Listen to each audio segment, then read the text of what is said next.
आपकी पत्नी कैसी होनी चाहिए और आपका पति कैसा होना चाहिए, इस विषय में थोड़ी थोड़ी देर चर्चा करके कथा में आ जाऊंगा। क्योंकि ये बातें भी आपके जीवन से जुड़ी हैं, इसलिए इन पर थोड़ा सा प्रकाश डालना जरूरी है। पत्नी कैसी हो? पत्नी वही पत्नी सबसे अच्छी है। आप टीवी खरीदने जाएंगे, एसी खरीदने जाएंगे, तो आप सबसे पहले यही तो पूछते हैं दुकानदार से, भैया इसमें बिजली कम लगती है कि नहीं, कूलिंग ज्यादा होती है कि नहीं, क्या अच्छाई है जरा बताओ। फिर वो बताता है कि इसमें ये है, ये है, ये है, ये। तो अच्छी क्वालिटी की जो गाड़ी है, एसी है, कूलर है, अच्छी क्वालिटी के फीचर कुछ ज्यादा होते हैं, उसी का पैसा होता है। तो अच्छी क्वालिटी की पत्नी कैसी होगी वो जरा सुनिएगा। अच्छी क्वालिटी की पत्नी जो होगी वो अपने गृहस्थी, अपनी सास, अपने ससुर, अपने पति,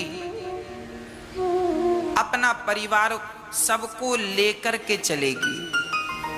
सबको लेकर के चलने की जो बात करे वो सबसे अच्छी पत्नी है। जो घर में कभी फूट डालने का प्रयास ना करे और फूट डली हो तो उस फूट को एकता में तब्दील कर दे। घर को तोड़ने वाली नहीं, घर को जोड़ने वाली हो। किसी ने कुछ कह दिया तो छोटी छोटी, कई बार घरों में इतनी सी कोई बात कह देना,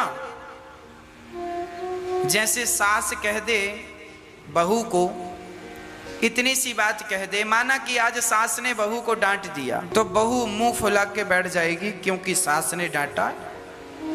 और फिर वो अपने पति से कुछ का कुछ कहेगी, सास ने इतना सा कहा है, और वो अपने पति से इतनी बात बताएगी ताकि पति उसके पक्ष में बोले। पति तो आपका है, अपनी बातों से उसे पक्ष में करने की जरूरत नहीं है। किसी भी प्रकार से घर में विवाद ना हो, ये स्त्री की जिम्मेदारी है। विवाद बिल्कुल ना हो। यदि सास ने कुछ कह दिया तो आपको चाहिए कि मां है, कह दिया सो कह दिया। जब बहुत बड़ी बात हो तब जाकर अपने पति से बताओ। छोटी छोटी बात अपने पति से ना बताया करो कि सास ने ये कह दिया, ननद ने ये कह दिया, जेठानी ने ये कह दिया। अरे कह दिया सो तुम निपटो सुलझो, पति को क्यों उलझाती हो? पति क्या करेगा? छोटी छोटी बातों को वहां ही समाप्त कर दो। माना कि आपकी जेठानी ने कुछ गलत कह दिया ना, कोई बात नहीं, उसका स्वभाव वैसा है, कह दिया। अब आप थोड़ा सा गंभीर बन जाओ, उसकी बात भूल जाओ और अपने पति, आपके पति ऑफिस से आए हैं, पता नहीं कितना टेंशन उनके दिमाग में होगा। अभी उनके दिमाग में टेंशन होगा, पति के पास भी बहुत सारे काम होते हैं, बच्चों की फीस भरनी है, घर का बिजली का बिल भरना है, ये पैसा महीना पूरा हुआ तो ये टेंशन, वो टेंशन, ये पैसा दो, वो पैसा दो, सब्जी लाओ, ये करो। और फिर एक तो पति टेंशन में है बेचारा, इनकम कम है, खर्चे ज्यादा हैं, उसमें भी आप उससे प्यार से बात नहीं करते। बेचारा आराम से लेटता है तो बस सास ने ऐसा कहा, जेठानी ने ऐसा कहा, ननद ने ऐसा कहा। उस चक्कर में उसका दिमाग और प्रज्वलित हो जाता, आग लग जाती है, क्रोध आ जाता है। किसको कहे किसको ना कहे, पुरुष धर्म संकट में पड़ जाता है। इसलिए स्त्रियों का मैं कर्तव्य बता रहा हूं, अभी पुरुषों का भी बताऊंगा, धैर्य रखिएगा।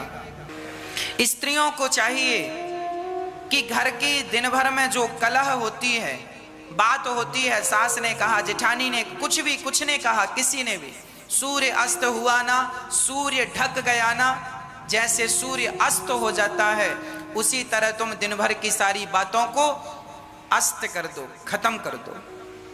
रात गई, बात गई, कल फिर सूर्य उदय हुआ, नए सवेरे के साथ, नई ताजगी के साथ उठो और अपने जिम्मेदारियों को पूरा करो। पहली बात, स्त्रियां अपने पति से छोटी छोटी बात ना कहें, टेंशन ना दें पति को। कोई बड़ी बात हो, कोई गंभीर मुद्दा हो तो उस पर डिस्कस किया जाना चाहिए, ये बिल्कुल सत्य है। सास जेठानी ननद की बातों को तो तुरंत भूल जाना चाहिए, इसी से हम सबकी भलाई। ये मुद्दे 1 लाख साल पहले भी जिंदा थे, ये मुद्दे आज भी जिंदा हैं, सास बहू ननद भौजाई देवरानी जेठानी के, और 1000 साल बाद भी ये मुद्दे जिंदा रहेंगे। इसलिए इनको तो भूल जाने में ही फायदा है। भारत में शायद ऐसा कोई घर होगा जिस घर में सास बहू का, देवरानी जेठानी का, ननद भौजाई का झगड़ा ना होता। इसलिए रात गई बात गई, खत्म करो। ना आप भी टेंशन में रहो, ना पति टेंशन, खत्म। चलिए, पहली बात होनी चाहिए नारी में कि वो छोटी मोटी बात को पचा ले। ये पहली क्वालिटी हो स्त्री में। दूसरी क्वालिटी स्त्री में होनी चाहिए कि स्त्री का खर्चा कम होना चाहिए। जिस घर की महिला ज्यादा खर्चीली होती है उस घर में कभी तरक्की नहीं होती। जिस घर की स्त्री 2 पैसा बचाती है, कम खर्चा करती है, वो स्त्री अपने सारे परिवार को, अपने बच्चों को, अपने पति को हर प्रकार से खुश रखती है। कल को पति पे कोई 50,000 की जरूरत आ गई, लाख रुपए की जरूरत आ गई और आपके पति के पास नहीं है, और आपने यदि पैसा अपने खर्चे से बचाया होगा तो उस समय आप अपने पति की मदद कर सकती हैं अपने बचत के पैसों से। तो नारी को बचत करने वाली, अर्थात 2 पैसे बचाने वाली होनी चाहिए। ये दूसरी क्वालिटी हो। ज्यादा खर्चा करने वाली स्त्री हमेशा दुख पाती है और अपने परिवार को, हाँ आपकी इनकम ज्यादा है तो आप खर्चा कीजिए, नो प्रॉब्लम, पर जहां आमदनी कम है और खर्चे ज्यादा हैं तो लुटिया डूब नहीं जाएगी। पति कमाता है 20,000 रुपये महीना और पति कहती है मुझे 10,000 की साड़ी दिलाओ, तो पति तो बेचारा आपको साड़ी पहना पहना के मर जाएगा। इसलिए जितनी कमाई है उस हिसाब की इच्छाएं करनी चाहिए, अधिक इच्छाएं ना करो। कम खर्चे होंगे तो आप सुखी रहेंगे। स्त्रियों को थोड़ा सा कंजूस होना चाहिए खर्चों के मामले में। मुझे कंजूस की बात याद आई, एक नाम लिया तो मुझे कंजूसों की कथा याद आ गई। एक गांव में कंजूस रहता था। वो इतना बड़ा कंजूस था कि चारों तरफ उसका डंका बजने लगा। अरे अब लोग सीखने आने लगे, भैया तुम कैसे कंजूसी करते हो, जरा हमें भी मार्गदर्शन करो। सारे लोग उससे कोचिंग लेने लगे कि कैसे तुम कंजूसी करते हो, हमें भी सिखाओ। हम तो पैसे बचा नहीं पाते और तुम बहुत बड़े कंजूस हो। अब वो कंजूस सबको ट्रेनिंग देने लगा, कंजूसी की ट्रेनिंग देता। तभी पता चला कि बाजू के गांव में हमसे भी बड़ा कंजूस है। तो इस कंजूस ने सोचा जरा उस कंजूस को देखें वो कितना बड़ा कंजूस है।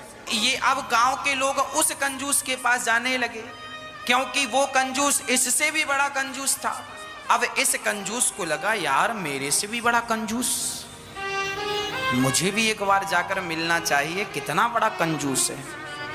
तो ये कंजूस भाई उस कंजूस से मिलने गए। एक कंजूस दूसरे कंजूस से मिलने गया और जब मिलने गया तो इसको लगा यार खाली हाथ नहीं जाना चाहिए, कुछ लेकर जाएं।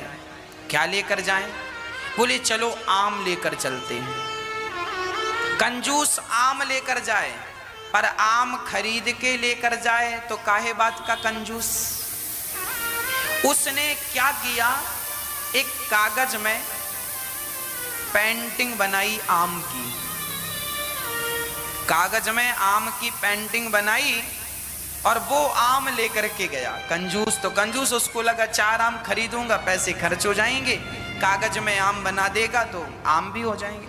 अब वो आम लेकर गया कागज में बनाकर पेंटिंग करके, पहुंचा उस कंजूस के पास। उस समय वो कंजूस था नहीं, उस कंजूस का बेटा जरूर था। बेटे ने कहा आओ आओ आओ, कैसे हैं? ठीक है। कैसे आना हुआ? बेटा तुम्हारे पिताजी कहाँ हैं? अरे वो पिताजी हमारे बाजार गए हैं। अच्छा तो सुनो, पिताजी आए तो हमारी तरफ से ये आम पिताजी को देना, बोलना बहुत मीठे हैं, खाएंगे जरूर। कंजूस आदमी आम दे रहा है, नकली आम, कागज में पेंटिंग करके। उस बेटे को दे दिया। बेटे ने देखा तो नकली आम, कागज में पेंटिंग बनी, आम का केवल आकार बना है, पर वो भी कंजूस का ही बेटा था। उसने कहा भैया सुनो, आपने इतना बड़ा तोहफा दिया है, 4 आम दिए हैं, हम तो खाएंगे इसे, पर सुनो आप हमारे घर आए हैं, हम भी आपको खाली हाथ नहीं भेजेंगे। अब वो भी कंजूस का बेटा था, उसने हवा में ही 4 आम बना दिए, बोले ले जाओ ये घर में खाना। उसने कागज में बनाया, इसने हवा में ही आम का आकार बना के दे ले जाओ। अब वो गया, तब तक बाप आ गया। उसने बताया पिताजी वो दूसरे गांव के कंजूस आए थे और वो देखो ये कागज में आम बना कर दे गए। तो बोले मैंने भी उनको हवा में ऐसे आम बना के दे दिए। पिताजी ने एक थप्पड़ मारा जोर से, मूर्ख, उसने छोटे छोटे आम दिए तो तूने हवा में बड़े आम क्यों बनाए? छोटे छोटे क्यों नहीं बनाए? बड़े आम बना के दे दिए। ऐसे कंजूस। तो हम इतना कंजूस आपको नहीं चाहते कि आप बने। दान पुण्य धर्म कर्म तो दिल खोल के करना चाहिए, पर जो व्यर्थ के खर्चे हैं उन खर्चों से जरूर बचना चाहिए, जो बेकार खर्चे होते हैं आपके। जिन कपड़ों की जरूरत नहीं होती आप वो भी कपड़े खरीद लेते हैं, जिन जूतों की जरूरत नहीं होती वो जूते खरीद के ले आते हैं। सब प्रकार से पैसा बचाओ। स्त्रियों को 2 पैसे बचाने का सेंस होना चाहिए। अब पुरुषों की बात करूं, स्त्रियों के और भी गुण हैं। पति की आज्ञा का पालन करने वाली हो, मर्यादा में रहने वाली हो, कम बोलने वाली हो, जितना जरूरत है उतना ही बोले। ज्यादा बोलने वाली स्त्री ठीक नहीं है, ज्यादा बोलती है, बोलती जाती नॉन स्टॉप। ज्यादा बोलने वाला ना पुरुष अच्छा है ना तो स्त्री अच्छी है। लोग कहते हैं ना फलाने की बहू बहुत बोलती है, फलाने का बेटा बहुत बोलता है। ज्यादा बोलना भी हानिकारक है। पुरुष कैसा हो? पुरुष को चाहिए कि वो अपनी पत्नी का, स्त्री का सम्मान करे और सब प्रकार से अपनी स्त्री को प्रसन्न रखे। पत्नी कोई गलती करे तो पति बात बात पर गलती पर ताने ना मारे, ऐसा पति होना चाहिए। पत्नी का ख्याल रखने वाला पति होना चाहिए, प्रेम करने वाला पति होना चाहिए। और पति को चाहिए कि घर में क्या है क्या नहीं है इसका ख्याल रखे। समय से घर की जरूरतों को पूरा करता रहे, पैसा कमाकर 2 पैसा बचाकर अपनी पत्नी को, स्त्रियों की इच्छा होती है मैं भी अच्छी साड़ी पहनूं, अच्छा श्रृंगार करूं, तो आप भी अपने पत्नी के लिए उसका श्रृंगार, उसकी जो इच्छाएं हैं लौकिक, कि फलानी ने बढ़िया साड़ी पहनी सो मैं भी पहनूं, उसने हार पहना मैं भी, 2 पैसे बचा करके आप भी अपने खर्चे कम करके और अपने परिवार का पालन अच्छे से करें। बच्चों को अच्छे स्कूल में पढ़ाकर अच्छे संस्कार दें, अच्छी शिक्षा दें। यही पुरुष का परम कर्तव्य है। पुरुष को चाहिए कि वो सदा अपने परिवार को प्रसन्न रखे, हर हाल में, हर स्थिति में वो अपनी पत्नी को, अपने बच्चों को, अपनी माँ को, अपने पिता को सदा प्रसन्न रखे और पत्नी का अपमान ना करे, अनादर ना करे, उसे कभी गालियां ना दे। क्योंकि आप पत्नी को गाली देंगे तो वो गाली पत्नी को नहीं, स्त्री को लक्ष्मी कहा गया है, आप गाली देंगे तो लक्ष्मी माता नाराज हो जाएंगी। इसलिए पुरुष पत्नी की बातों का ध्यान दे। जो हमने बताया, पुरुष अपने कर्तव्य का निर्वहन करें और स्त्रियां अपने कर्तव्य का निर्वहन करें, फिर आपका गृहस्थ जीवन आनंद से गुजरेगा, किसी से किसी को कोई शिकायत नहीं होगी, जीवन में आनंद ही आनंद होगा।